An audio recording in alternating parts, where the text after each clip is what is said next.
Oh, baby. It's the best football show. And I'm Brian Baldinger at Baldy NFL. All over social media. Was busy, really busy last week, posting on X, on TikTok, on Instagram, on YouTube, you name it. I was busy. Facebook, a lot on Facebook right now these days. So 5 different platforms. You can find me at Baldy NFL. You can download this show on your wherever you get your apps. A free Odyssey app. Download it. The best football show with Brian Baldinger. You can watch this daily. And let's face it, we've got news. I mean, this is Monday now. This is Monday, April 14th. We are literally 10 days away and counting to the NFL draft. I remember when it was 100 days away, and I thought, oh, we're miles away. Well, next week, teams are sending their representatives and players. We'll find out today the players that are going to be invited to the green room. Those are guys that are projected to be first-round picks. So we'll get into that. But today, we've got news, all right? And I think we should hit this news that broke Friday. A lot of news involving quarterbacks. The Cleveland Browns signed Joe Flacco. And it's significant. It's really significant. He's not just a backup quarterback. Joe Flacco led the Cleveland Browns to the playoffs 2 years ago. Now, it was a disappointing playoff game when they went to play Houston. They got blown out. But Joe Flacco took over. He was the third quarterback that he took over, and he played great. And the fans and the team responded to Joe Flacco. Now, I know Joe really well. I have a house right in South Jersey, and Joe Flacco grew up literally 15 minutes away from me. And he still lives there, all right? His wife and his kids, all right? But Joe Flacco is an amazing player, an amazing athlete, because he has suffered no major injuries in his career, none. He came out in 2008 with Matt Ryan. Here we are, 2025, and a Super Bowl win and a lot of playoffs. Joe Flacco's arm is as good today as it was when he came out of Delaware, all right? Audubon, New Jersey. Like, his arm is, I'll see him at Ron Jaworski's golf tournament in June. He looks just the same. Physically, 6'5", 235 pounds. Like, he looks exactly the same. But here's what's significant. The Cleveland Browns now have Joe Flacco, all right, and they have Kenny Pickett on the roster. And Deshaun Watson said he's ahead of schedule. They literally have 3 quarterbacks on the roster. They've admitted their mistake about Deshaun Watson. We'll see what happens. But the Cleveland Browns would rather sign a failed 2-time released player in Kenny Pickett and trade for Kenny Pickett. They'd rather trade for Kenny Pickett, who's been to 2 organizations, failed in 2 places. Failed, I mean, they've given up on him in 2 places. And the 20th pick in the draft 4 years ago. And now 40-year-old Joe Flacco and a recovering Deshaun Watson. Then to probably take the second quarterback in the draft, whoever that is. That's all you need to know about these quarterbacks. And it's not to knock them. It's just how teams are evaluating them. The Cleveland Browns got a 40-year-old quarterback in the room. Might very well start for the Cleveland Browns this year. The New York Giants signed Russell Wilson and Jameis Winston, both well past the prime of their careers, so that they don't have to draft a quarterback or feel pressured to draft a quarterback early. So Cleveland and New York Giants, you can take these 2 teams out of drafting a quarterback at 2 or 3. They may very well draft a quarterback later on, but they're not taking a quarterback at 2 or 3. That's what's significant about the Joe Flacco signing. The other news that broke this weekend was Derek Carr's injury to his shoulder. And he might need some maintenance, and it might put him out for the season. And they were counting on him. They have nobody else. Kellen Moore's the new head coach. They're picking number 9. Like, the New Orleans Saints are right now very much in the quarterback market. And I believe if Shedeur Sanders is there at 9, that's where he's going to get taken.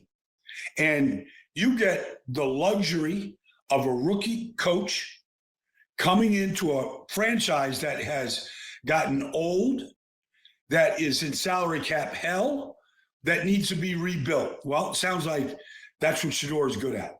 That's what he did at Jackson State, and that's what he did at Colorado. And Kellen Moore is coming off a Super Bowl win. He's got the luxury of time. Kellen Moore, there's no way, no matter what happens to the New Orleans Saints this year, there's no way Kellen Moore is going to be one and done. It's not happening. Like what happened to Frank Reich or Steve Wilkes or somebody, or, what happened in New Orleans last year. That's not happening. They're going to be patient. So I believe right now the New Orleans Saints have gone from where if Derek Carr was healthy and ready to go, they might be in the quarterback market. But I think they're in the quarterback market for sure now at number 9. Somebody wants Shedeur Sanders. They might have to trade in front of the New Orleans Saints to go get him. And, oh, by the way, in 2016, the Kansas City Chiefs traded from the back of the draft to get in front of New Orleans, who was picking 11, to get to number 10 to take Patrick Mahomes. Because their intel said Sean Payton was going to draft Patrick Mahomes to be the replacement and the heir apparent to Drew Brees. I think that's factual. I'm not making that up. I think that's true. So last week, I started my first round picks, and I slotted my first round picks into 3 different categories. And last week, I broke down tier 1. There was 11 players in tier 1, and I called them difference makers. When you draft these 11 players, they're going to start day 1 for you, and they're going to impact your team on offense or defense immediately. And almost in every case here, I'm going to make the case that these players are not just going to step in and play day 1. Not only are they going to impact and be difference makers, but you could start adding some win totals to your team from a year ago. Now, let me just run through my big board and the difference makers. There's 11 of them. And remember, every draft has 32 first-round picks, but there is never 32 first-round picks in any draft. And this year, I believe there might only be maybe 12 or 14 first-round picks. It doesn't look like it's a star-studded draft. I don't see Von Miller in this draft. Maybe Abdul Carter, maybe down the road, who knows. I don't see Jonathan Ogden. Now, I just don't see Hall of Famers at the top of this draft. Not to say they can't be. Play a long time, put up a lot of numbers, you can certainly get to the Hall. So that being said, I don't think there's going to be a lot of trades. But the top 11 players, the difference makers, as I looked at my board, I have Abdul Carter, number 1, Travis Hunter, number 2. I believe they're going to be the second and third players picked in whichever order. I have Ashton Jeanty, number 3. Mason Graham, number 4. Jalen Walker from Georgia, the inside linebacker / pass rusher, number 5. Tyler Warren from Penn State, the tight end, number 6. Colston Loveland, the tight end from Michigan, number 7. Cam Ward, the quarterback from Miami, probably going number 1 in Tennessee, number 8. Jihaad Campbell from Alabama, the inside linebacker with pass rush ability, number 9. Will Campbell, no relation, number 10, the left tackle from LSU. And Jahdae Barron, the talented corner from Texas, as my 11th pick. Now, out of that 11, that's how I had them slotted. That's tier 1 difference makers. Now, out of that, I want to concentrate on 4 players. I want to concentrate on Ashton Jeanty, Tyler Warren, Jihaad Campbell, and Will Campbell, because I believe they're going to be the top 4 players at their positions. So Ashton Jeanty, we play this game at NFL Network, like, okay, who's the comp, but what's the high-end comp? What's the low-end comp? So for Ashton Jeanty, Bucky Brooks the other day made the comparison. Now, he was somewhat tongue-in-cheek, but he did scout LaDainian Tomlinson when he was a scout in this league, and he reminds him of LaDainian. Now, LT still has the NFL record for touchdowns in the season with 31. I don't think it's going to get broken. LT had 8 straight seasons of 400 touches or more. Nobody's had that sort of endurance. So I don't want to put Ashton Jeanty in LaDainian's category. But can this guy be Nick Chubb? Yeah, he could be Nick Chubb. Like he has that ability. When you look at him, he's just muscles on top of muscles. Like his last 2 years at Boise reminds you of like everybody from Tony Dorsett to Nick Chubb, and healthy, no injuries, okay? This guy, and when you study him, you realize this guy can hit a home run from anywhere on the field. He's got that kind of speed. He's not quite 5'9". He's 215 pounds, thick, and bounces off contact. Now, what's interesting is if you look at the majority of Hall of Fame running backs, Barry Sanders, Thurman Thomas, Emmitt Smith, Tony Dorsett, I mean, I go on and on and on, right? Walter Payton.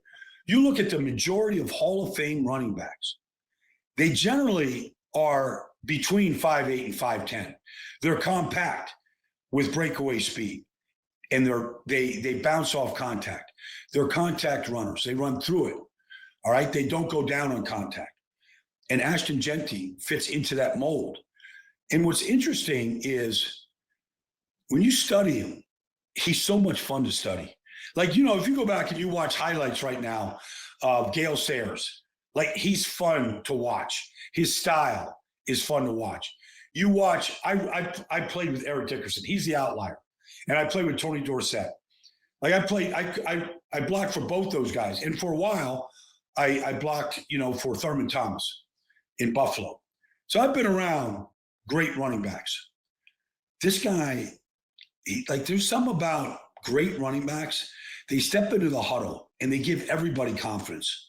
Regardless who the quarterback is, you just know that if you just get your block, get a stalemate on your block, they're going to make you look good. Like Ashton Jeanty makes you look good.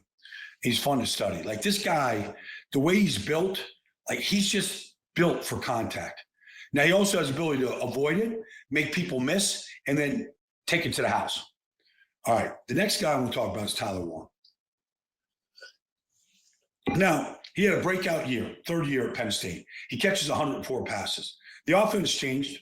This Drew Aller, the quarterback, I think he's going to be a high pick next year when he comes out. Maybe the first quarterback taken. But regardless, it helped that he got a good quarterback, and they built the offense around. I watched all 104 catches last year. They don't really wow you. It's just that he's always open. And a lot of it is he's a very fluid mover. He's got a big catch radius. He makes every catch look easy, no matter if he's jumping in the end zone and out jumping somebody for it, or he's running a crossing route or a tight end delay. The fact is, I can draw up 5 plays right now, right on this sheet right here.